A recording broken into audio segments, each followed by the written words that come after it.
The click of a shutter, for me, has always been more than just a mechanical sound. It is the punctuation mark at the end of a long, silent conversation between light and shadow, between the fleeting moment and eternity. My hands, calloused from years of gripping cold metal and trekking through unforgiving terrain, have learned to anticipate the precise instant when the world aligns itself into a perfect frame. I do not just take pictures, I hunt for moments. I chase the whisper of a breeze through ancient trees, the molten gold of a sunset kissing a distant peak, the raw, untamed spirit of the wilderness. Photography is not my profession. It is the very language of my soul, the way I translate the overwhelming beauty and harsh realities of our planet into something tangible, something that can be shared. For years, I poured every ounce of my being into this pursuit. My work, I believed, spoke for itself. It was an honest reflection of my vision, my dedication, my unique perspective on the world. I traveled to the furthest reaches, endured brutal conditions, and spent countless hours perfecting my craft, always striving for that elusive balance between technical precision and profound emotional resonance. My early exhibitions garnered a respectable following, a quiet appreciation from those who understood the subtle power of a well-captured landscape. There was a sense of quiet satisfaction, a feeling that I was on the right path, slowly but surely etching my name into the tapestry of visual storytelling. Then came Julian Vance. His name, uttered in hushed tones within the art world, carried the weight of an oracle. He was not merely a critic. He was an institution, a celebrated photographer in his own right, whose scathing reviews could make or break careers. His landscape work, often stark and minimalist, was lauded as the epitome of artistic purity, a sharp contrast to what he often dismissed as overly romantic or technically flashy. I had always admired his eye, even if his approach differed wildly from my own. I respected his influence, but I never imagined he would turn his formidable gaze directly upon me. The review of my most ambitious exhibition to date, a collection I had titled Echoes of the Earth, arrived like a bolt from a clear sky. It was published in a prominent art journal, accompanied by a picture of one of my most cherished pieces, a panoramic shot of the Dolomites at dawn, bathed in an ethereal pink light. Vance's words were precise, surgical, and utterly devastating. He began by acknowledging my technical competence, a backhanded compliment that felt more like a prelude to execution. He called my compositions predictable, my use of color overly saturated, my pursuit of the dramatic, he wrote, resulted in images that were technically proficient but utterly devoid of true artistry. He stated that my work lacked original voice, that it was derivative and ultimately forgettable. Forgettable. That single word burrowed deep into my mind, festering like an open wound. All the late nights, the frozen fingers, the miles hiked, the moments of pure, breathless awe I had felt behind the lens, all reduced to forgettable. The public nature of his critique amplified the sting 1,000-fold. Suddenly, the quiet appreciation I had cultivated seemed to waver. Doubts, insidious and relentless, began to creep in. Was he right? Was I merely a technician, chasing fleeting beauty without truly understanding its soul? Did I lack that undefinable spark, that unique vision that separates the truly great from the merely competent? For weeks, I couldn't bring myself to pick up my camera. The weight of his words felt like a physical burden, pressing down on my creative spirit. I walked away from my studio, leaving my gear draped in dust covers, the lenses staring blankly, accusingly at me. The joy had evaporated, replaced by a hollow ache of self-doubt. Friends called, offering reassurances, but their words felt distant, unable to penetrate the thick fog of despair that had settled over me. I even considered selling my equipment, walking away from it all, finding a different path, a less exposed life. But then, slowly, something began to shift within me. A stubborn ember, refusing to be extinguished, flickered to life, It began as a low thrum of indignation, a quiet defiance that soon roared into a burning conviction. Forgettable? Derivative? Devoid of artistry? No, I knew, deep down, that wasn't true. My work had heart. It had passion. And Julian Vance, for all his influence and perceived genius, had simply failed to see it. Or, perhaps, worse, he had chosen not to see it. This wasn't about proving him wrong in a petty sense. This was about reclaiming my narrative, about reaffirming my artistic truth, not just for the world, but for myself. I would not allow his judgment to define me. Instead, I would use it as fuel, as an unyielding catalyst for something truly extraordinary. I would create a photograph so undeniably powerful, so technically perfect, so profoundly moving, that it would transcend any critique, any personal bias, any fleeting trend. It would be a visual statement that would stand on its own, a testament to the enduring power of nature and the human spirit's relentless pursuit of beauty. The idea began to take root, slowly, almost imperceptibly at first, like a seed germinating in the dark. It wouldn't be just another pretty landscape. It needed to be epic, something that combined the raw, untamed grandeur of the natural world with an almost mythical, ethereal quality. It needed to be a moment that few people ever witness, let alone capture with such precision and artistry. My mind, once clouded by doubt, now raced with possibilities. I started poring over atlases, meteorological charts, astronomical data, devouring scientific papers on rare atmospheric phenomena. I was searching for the impossible, the confluence of elements that would create a truly once-in-a-lifetime visual spectacle. My research led me down countless rabbit holes, from waited, tense, for any further sign, any other sound. But there was nothing, only the mountain and its endless, icy breath. Cale slowly lowered his rifle, his shoulders slumping slightly. "That was close," he whispered, the words barely audible. "Too close."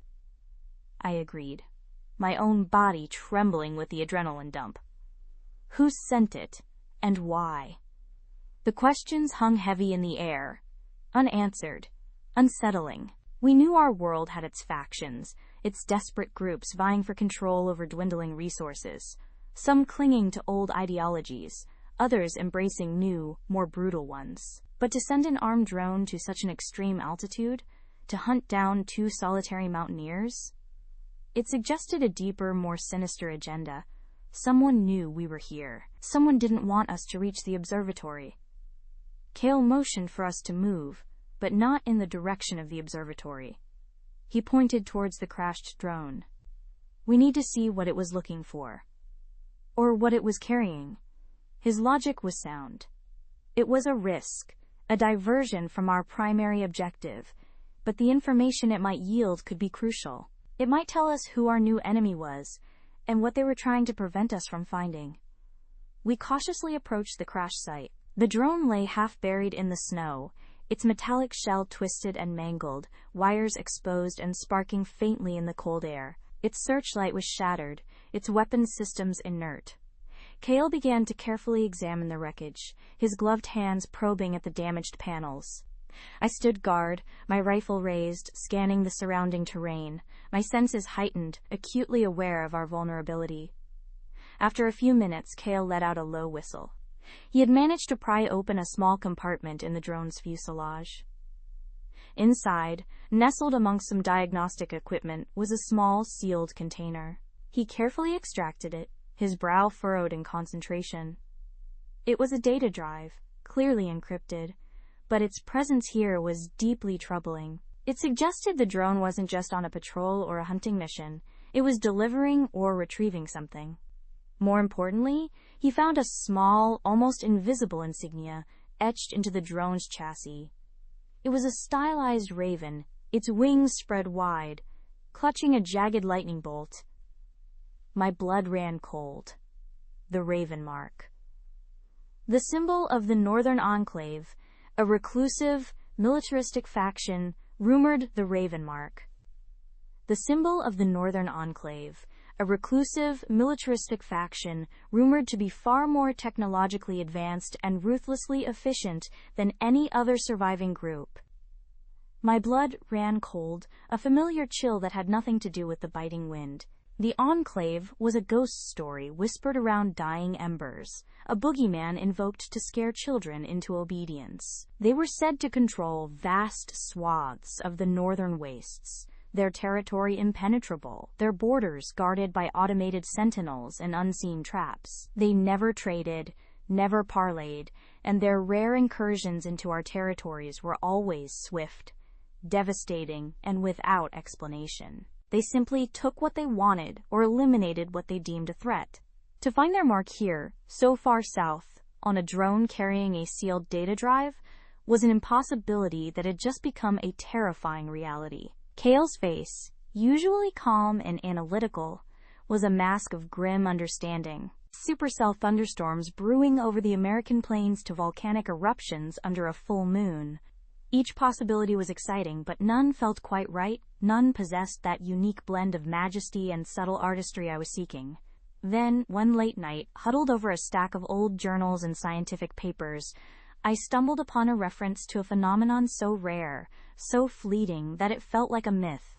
A specific type of high-latitude aurora borealis, known for its intense crimson and violet hues, occurring only during periods of extreme solar activity and under exceptionally clear, dark skies, typically over remote, high-altitude regions. And not just any aurora, but one that would perfectly frame a specific, almost legendary mountain peak. The peak in question was called the Silent Sentinel, a jagged, ancient monolith deep within the remote reaches of the Alaskan Arctic, a place few humans ever dared to venture. It was a place of stark, brutal beauty, a landscape carved by ice and wind, where silence reigned supreme. The idea ignited something primal within me. This wasn't just a photograph. It was a pilgrimage. It was a challenge that would push me to my absolute limits. Physically, mentally, and artistically, this was it. This was the shot that would silence Julian Vance, and more importantly, validate my own unwavering vision. The planning phase became an obsession. I spent months meticulously studying every detail. I consulted with meteorologists specializing in Arctic weather patterns, astronomers tracking solar flares, and experienced mountaineers who knew the treacherous terrain around the Silent Sentinel. I learned about the subtle nuances of geomagnetic storms, the optimal KP index readings for visible aurora, the precise lunar cycles that would ensure maximum darkness. I charted potential dates, cross-referencing them with historical weather data, looking for that narrow window of opportunity where all the variables aligned. It was a dizzying array of data, a complex puzzle that demanded absolute precision. Equipment selection became paramount. Every piece of gear had to be robust enough to withstand extreme cold, moisture, and the unforgiving nature of the Arctic environment. My trusty full-frame mirrorless camera bodies were carefully serviced and upgraded. I invested in a new set of ultra-fast, wide-angle prime lenses, each one tested rigorously for optical clarity and minimal chromatic aberration, crucial for capturing the delicate nuances of aurora. Heavy-duty carbon fiber tripods built to withstand gale-force winds were chosen. I even custom-ordered specialized heated battery packs, knowing that freezing temperatures could drain power in minutes. Every single item, from my satellite phone to my emergency beacon, from my down parkas to my insulated boots, was selected with a single purpose: to survive the elements and capture that one perfect moment. Physical preparation was equally intense. I spent months training, pushing my body to its limits. Long, arduous hikes with weighted packs, cold weather endurance exercises, practicing setting up my gear with gloved hands in simulated freezing conditions. The Silent Sentinel was not easily accessible. It would involve days of trekking through deep snow, across frozen rivers, and up steep, icy slopes. I needed to be in peak physical condition, not just to reach the location, but to maintain focus and execute complex technical maneuvers under immense pressure and discomfort. This was not a vacation. It was an expedition, a a quest. Finally, after what felt like an eternity of planning and preparation, the day of departure arrived. The weight of my backpack felt immense, not just physically, but symbolically. It carried not only my gear, but also the hopes, doubts, and fierce determination that had fueled me for months. Leaving the familiar warmth of my home, the comfort of my studio, felt like stepping into another dimension. The journey itself was long and arduous, a series of flights, then a small bush plane that dropped me off at the edge of civilization, a tiny outpost nestled amidst a vast, white wilderness. From there, it was just me, my guide, and the immense, silent expanse of the Arctic. The initial days were a blur of cold and quiet. We snowshoed for hours each day, the only sounds the crunch of snow beneath our feet and the rhythmic creak of our gear. The landscape was breathtaking in its severity, an endless canvas of white and muted blues, punctuated by the occasional skeletal tree or jagged rock formation. The air was so crisp it felt like it could shatter, and the cold was a constant, biting presence that seeped into your bones despite layers of insulation. Each night we would set up a rudimentary camp, huddle around a small stove, and review the latest weather forecasts, hoping for that perfect window. My first attempts at capturing the aurora were met with frustrating, though expected, results. The sky would glow faintly, a pale green shimmer, but nothing close to the vibrant, dancing display I envisioned. The conditions were rarely ideal. Clouds would roll in unexpectedly, obscuring the view. The solar activity would dip. My fingers, despite my heated gloves, would grow numb as I adjusted settings, tiny frost crystals forming on my lens barrels. I took hundreds of frames, each one a learning experience, each one a step closer to understanding the subtle nuances of shooting in this extreme environment. But none were the shot. There were moments of despair, of course, long, dark nights where the cold seemed to magnify my self-doubt. The sheer scale of the task, the unforgiving nature of the environment, the constant gnawing fear that I might fail, that all this effort would be for nothing. I questioned my sanity, my artistic judgment, everything Julian Vance had accused me of. But then, I would look up at the vast, star-strewn sky, feel the immense, silent power of the wilderness, and remember why I was there. This wasn't just about a photograph. It was about connecting with something ancient and profound, about proving to myself that I could overcome any obstacle. One evening, after nearly 2 weeks of relentless waiting and minor setbacks, my guide, a grizzled old Inuit man named Kale, pointed to his satellite phone. The message was short, terse, but filled with immense significance. High solar wind velocity, increased geomagnetic activity, clear skies forecast for the next 48 hours. A potential KP index of 7.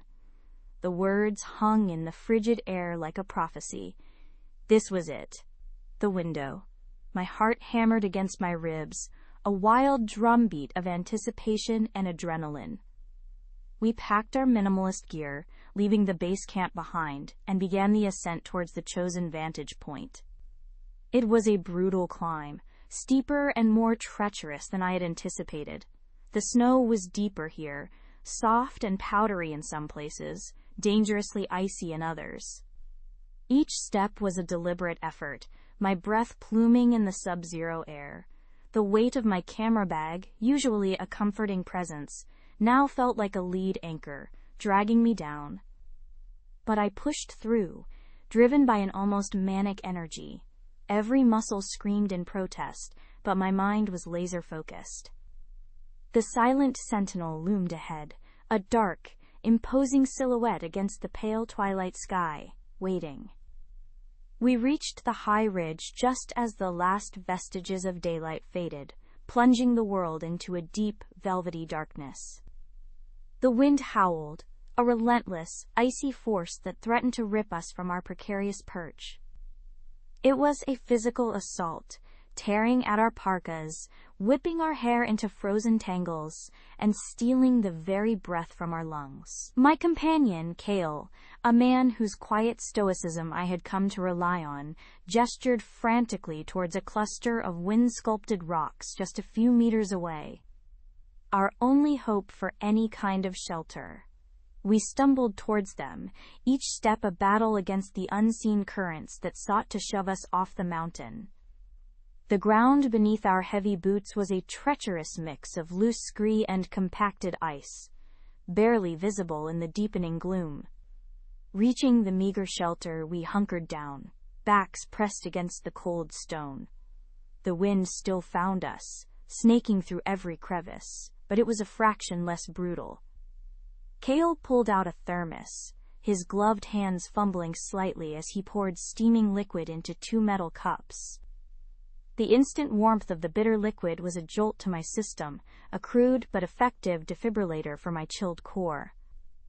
It tasted of something vaguely herbal, something Kale always brewed from the dried roots he carried, a secret concoction meant to ward off the cold and fatigue. My hands, encased in thick gauntlets, still trembled slightly as I cradled the cup, feeling the heat seep into my numb fingertips.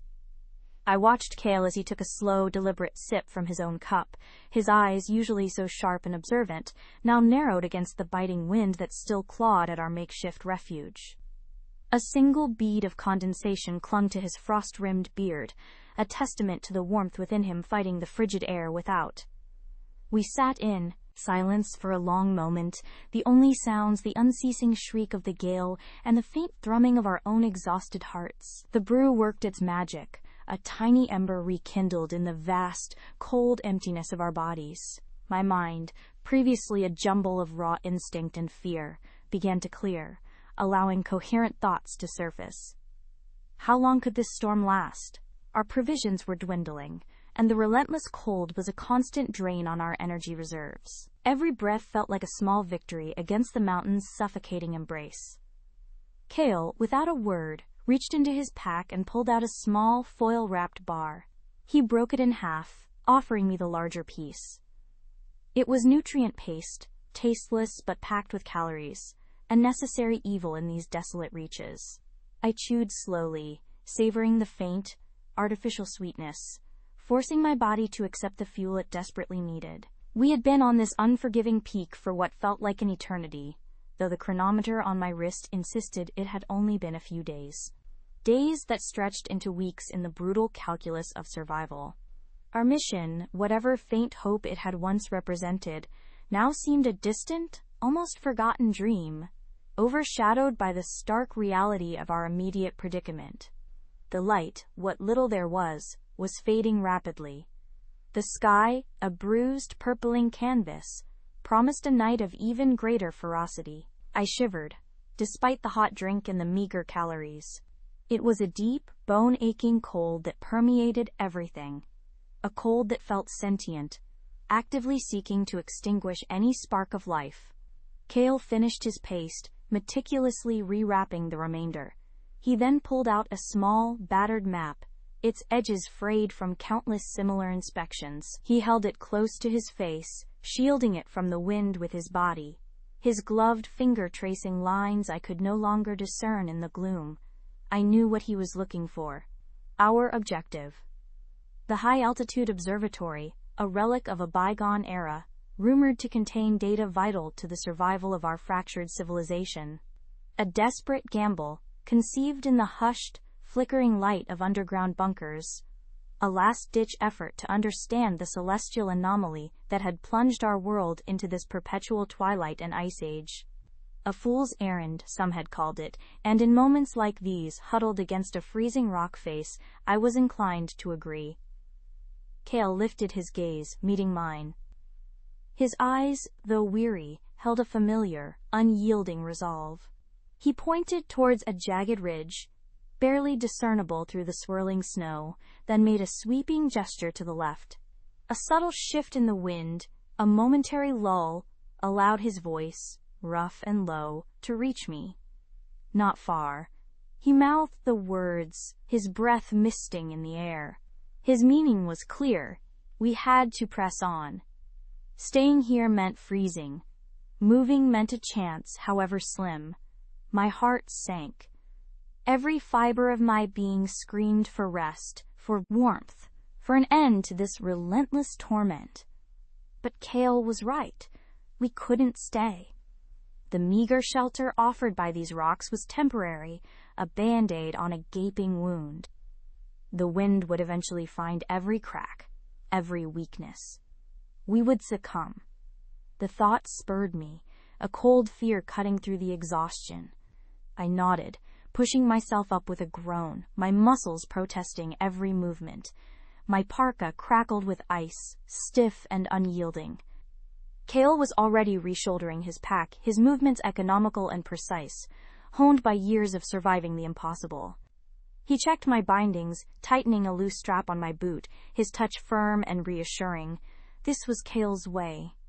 He spoke little, but his actions were a constant affirmation of his dedication, his loyalty. We were a unit, forged in the crucible of countless expeditions, each one more perilous than the last. We had faced blizzards, rock slides, thin air, and the gnawing hunger that always accompanied these ventures into the desolate wilds. We had seen companions fall, lost to the unforgiving embrace of the wilderness, their memories etched into the icy landscape like spectral warnings. The wind picked up again, a fresh surge of fury, as if the mountain itself resented our audacity to continue. It howled, a banshee wail that threatened to tear us from our very souls. I pulled my hood tighter, burying my face deeper into the warmth of my collar, trying to create a small, breathable pocket of air. Kale led the way, his broad back a familiar, reassuring silhouette against the swirling white. He moved with a practiced rhythm, each step calculated, conserving energy, testing the ground before committing his weight. I followed in his tracks, placing my heavy boots exactly where his had been, trusting his judgment implicitly. The incline was steeper now, the snow deeper, treacherous. My legs burned, my lungs ached with every gasping breath. The air was so thin it felt like breathing through a wet cloth. My vision narrowed, focusing only on Kale's boots, one step after another, a hypnotic, agonizing progression. Time became meaningless. There was only the present moment, the effort of lifting one foot, then the other, the constant battle against the wind's invisible force. Then, without warning, the ground beneath Kale's foot gave way. It wasn't a fall, not exactly, but a sudden lurch, a sickening crack that reverberated even above the wind's roar. He plunged downwards, disappearing from my sight for a heart-stopping second. My own heart leaped into my throat, a cold dread seizing me. "Kale!" I cried out, the word ripped from my lips and immediately swallowed by the gale. I scrambled forward, dropping to my knees, peering into the swirling whiteness. A dark chasm had opened up, a crevasse hidden beneath a deceptively thin layer of snow. Kale's ice axe, which he had been using to test the ground, had gone through, revealing the void. He was dangling miraculously by his safety harness, which had caught on the very edge of the crevasse. His legs thrashed in the empty space below, his hands clawing at the icy lip. I could hear his muffled grunts, the strained sound of his efforts. Panic threatened to overwhelm me, but years of training kicked in. I immediately dropped to my stomach, spreading my weight, and began to crawl towards the edge. I unclipped my own ice axe, plunging it deep into the compacted snow, creating an anchor point. Then, with trembling fingers, I fumbled for the rope coiled on Kale's pack, which was still attached to his harness. He had secured it to himself before we set out, a routine precaution that now meant the difference between life and death. "Reach for it, Kale!" I yelled, my voice raw. He understood. With a monumental effort, he swung his body slightly, his gloved hand reaching for the rope that I was now frantically uncoiling. The wind tried to snatch it from my grasp, but I held on, pushing it towards him. He caught it, his fingers closing around the thick braid, and with a grunt he secured it to a carabiner on his harness.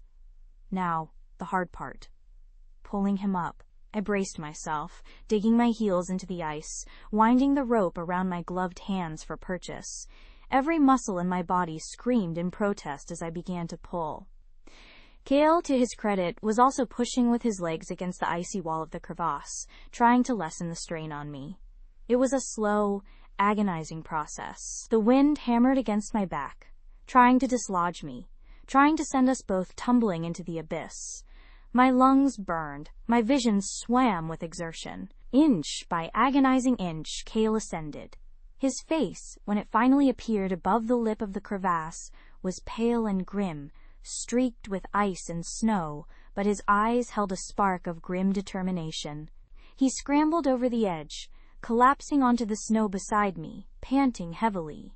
For a moment we lay there, side by side, gasping for air, the sheer relief washing over us like a tidal wave. He gave me a weak, grateful nod, a rare display of emotion for him. I returned it, equally spent. That was too close.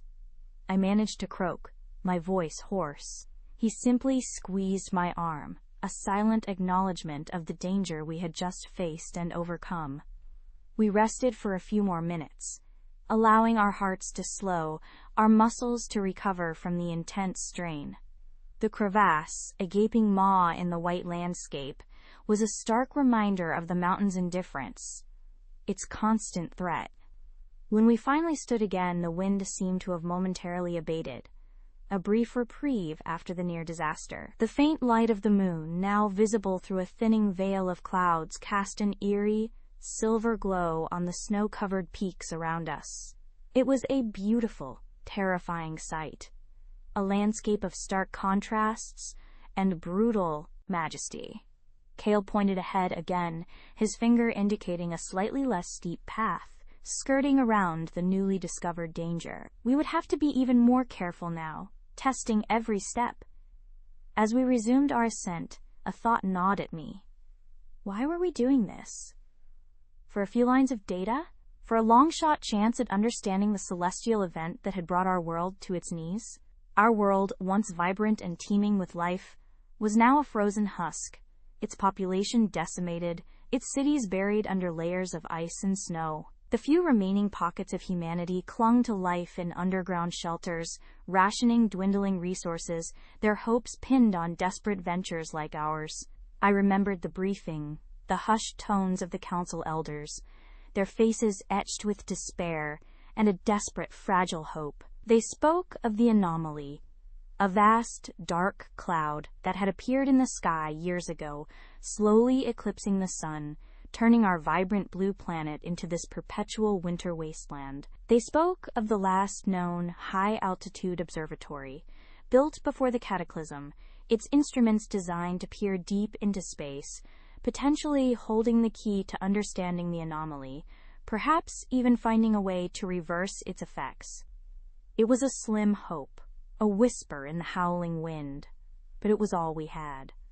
Kale and I, being among the most experienced and resilient of the remaining mountaineers, had been chosen. Our mission was to reach the observatory, retrieve the data, and return. Simple, on paper. A death sentence, in reality for most who attempted it. We had lost 2 other members of our original team to the lower slopes, victims of an unexpected avalanche. Their faces, their voices, still haunted my dreams on the rare occasions I managed to sleep. The memory hardened my resolve. We had come too far, sacrificed too much, to turn back now. Kale, always ahead, always pushing, was a constant reminder of that unwavering determination. He was a man of the old world, a survivor from before the anomaly, his knowledge of the mountains vast and profound. He had seen the world change, seen it freeze, and yet he still fought, still clung to the belief that humanity could endure. As the hours dragged on, the cold deepened, seeping into my bones, making my joints ache with every movement. My eyelids felt heavy, my thoughts sluggish. The wind, though not as fierce as before, was a persistent, insidious enemy, constantly seeking to drain our warmth, to wear us down. I focused on the rhythm of my breathing, the crunch of my boots in the snow, trying to empty my mind of everything else. It was a form of meditation, a survival mechanism. Suddenly, Kale stopped. He raised a gloved hand, signaling for me to halt. I stopped immediately, my heart pounding in my chest. What was it? Had he found another crevasse? Or something worse? He stood absolutely still, his head cocked slightly, listening. I strained my ears, trying to discern any sound above the relentless murmur of the wind. Then I heard it. A faint, high-pitched whine, barely audible, carried on the wind. It was metallic, artificial, not a natural sound of the mountain.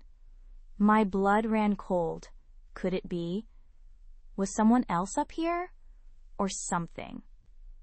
In this desolate, frozen world, encountering another living soul, especially one not part of our expedition, was rarely a good thing. Resources were scarce, and trust was a luxury few could afford. Cale turned, his eyes wide, a flicker of surprise, perhaps even alarm in their depths. He mouthed one word, drone. A drone? Here? It was almost impossible. The few remaining operational drones were precious, kept for reconnaissance or emergency resupply, rarely deployed to such extreme altitudes, especially in a storm. Unless it was a search and rescue mission, but for whom? Or something else entirely.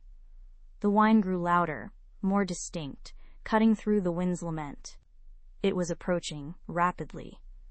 Cale quickly unslung his rifle, a heavy, cold piece of metal that felt reassuringly solid in his hands.